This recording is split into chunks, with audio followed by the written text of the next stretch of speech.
Assalamualaikum warahmatullahi wabarakatuh. Perkenalkan, saya Naila Tunisada. Kali ini saya akan membahas tentang kategori makna leksikal. Untuk kategori makna leksikal, kita akan membahas ada 5. Yang pertama kategori nominal, kategori verbal, kategori adjektifal, kemudian ada kategori pendamping, dan terakhir kategori penghubung. Untuk kategori nominal, kategori nominal ini mengandung ciri makna. Kemudian ada kategori verbal. Kategori verbal ini mengandung ciri kata kerja. Untuk kategori adjektifal, cirinya itu keadaan suatu nomina. Untuk kategori pendamping, itu cirinya adalah mendampingi nomina, mendampingi verba, adjektiva, dan klausa. Dan yang terakhir, kategori penghubung.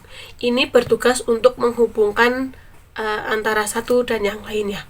Kategori nominal ini ada 10 tipe. Yang pertama tipe 1, itu menciri makna utamanya adalah benda dan orang. Untuk tipe kedua, itu ciri maknanya adalah benda dan institusi. Untuk tipe ketiga, ciri maknanya utamanya adalah benda dan binatang.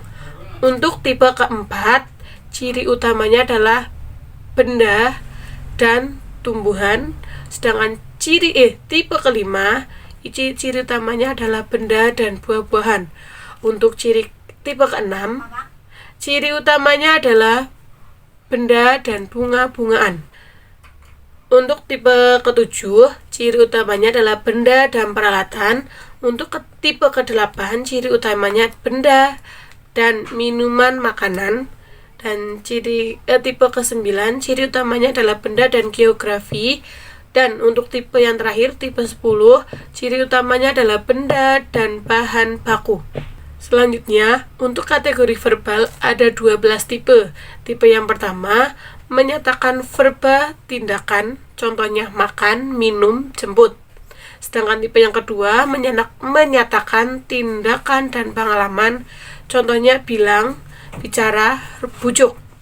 Sedangkan untuk tipe ketiga, menyatakan tindakan dan pemilikan, contohnya minta, beri, pinjam. Sedangkan untuk tipe keempat, di sini menyatakan tindakan dan tempat, contohnya lari, pergi, pulang. Dan untuk tipe kelima, ini adalah menyatakan proses, contohnya itu layu, longsor, muncul. Untuk tipe ke-6, menyatakan verba proses pengalaman. Contohnya adalah cemas, takut, dan juga bimbang. Selanjutnya, untuk tipe ke-7, itu menyatakan proses benefaktif. Biasanya nomina yang mengalami kehilangan. Contohnya ada kalah, menang, punya. Untuk tipe ke-8, menyatakan verba proses lokatif. Contohnya ada maju, mundur, dan juga terbit. Untuk tipe ke-9, ini menyatakan tentang keadaan. Misalnya, rusak, diam, baik, rajin. Sedangkan untuk tipe ke-10, itu menyatakan verba keadaan pengalaman. Contohnya mual, ingat, iri, dan lain-lain. Untuk tipe ke-11, nominalnya menyatakan mempunyai, memperoleh, atau kehilangan sesuatu. Contohnya, berhasil, memiliki, dan juga berwarna. Untuk tipe ke-12 ini menyatakan kondisi lokatif, di mana nomina berada dalam satu lokasi. Contohnya hadir, mengalir, dan juga menyimak. Untuk kategori adjektifal ada 8 tipe. Tipe yang pertama menyatakan sikap, tabiat, atau perilaku batin manusia. Contohnya galak, marah, dan juga jahat. Untuk tipe kedua menyatakan keadaan bentuk. Misalnya bundar, lonjong, bulat, bengkok, lurus, miring. Dan untuk tipe ketiga itu menyatakan ukuran. Misalnya panjang, pendek, tinggi, kurus, ringan, dan berat. Untuk tipe keempat, menyatakan waktu dan usia. Contohnya lama, baru, muda, tua, setengah baya. Untuk tipe kelima biasa menyatakan warna, misalnya merah, kuning, hijau, ungu, dan biru. Sedangkan untuk tipe keenam menyatakan jarak, misalnya jauh, dekat, sedang. Sedangkan untuk tipe ketujuh menyatakan kuasa tenaga, misalnya kuat, lemah, letih, segar, dan tegar. Untuk tipe ke-8 atau tipe yang terakhir ini menyatakan kesan atau penilaian indera, misalnya sedap, lezat, cantik, buruk, tampan, pahit, harum, dan wangi. Selanjutnya kategori pendamping. Di kategori pendamping ini ada 4 macam. Yang pertama pendamping nomina, pendamping verba, pendamping adjektiva, dan terakhir pendamping klausa. Pendamping nomina di dalamnya ada pengingkaran, kualitas, pembatasan, tempat asal, tempat tujuan, tempat berada, perkara, alat, pelaku, batas tempat, dan juga batas waktu. Untuk pendamping verba, di dalamnya ada pengingkaran, berbagai aspek, berbagai modalitas, kuantitas, kualitas, dan juga pembatas.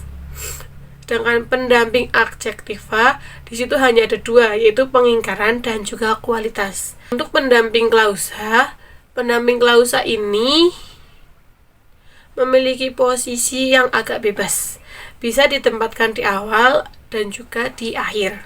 Next, terakhir itu ada kategori penghubung. Di kategori penghubung ini bertugas untuk menghubungkan baik kata dengan kata, frasa dengan frasa, klausa dengan klausa, maupun kalimat dengan kalimat secara koordinatif maupun secara subordinatif. Secara koordinatif menyatakan makna penghubung, pemilihan, mempertenangkan, dan juga mengkontraskan, mengoreksi, menegaskan, pembatasan, mengurutkan, dan menyamakan. Sedangkan untuk penghubung subordinatif itu menghubungkan 2 konstituen yang kedudukannya tidak setingkat, yang satu konstituen bebas, sedangkan yang lain itu konstituen yang di mukanya diberi leksem. Penghubung subordinatif ini merupakan konstituen yang bawahannya yang terikat pada konstitusi pertama. Posisi kedua konstituen itu dapat dipertukarkan sehingga penghubung subordinatif itu bisa berada di awal maupun di tengah kalimat.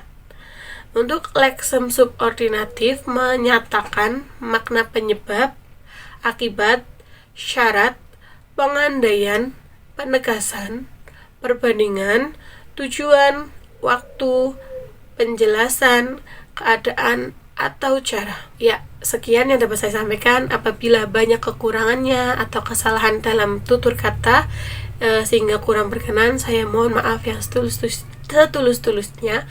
Wassalamualaikum warahmatullahi wabarakatuh.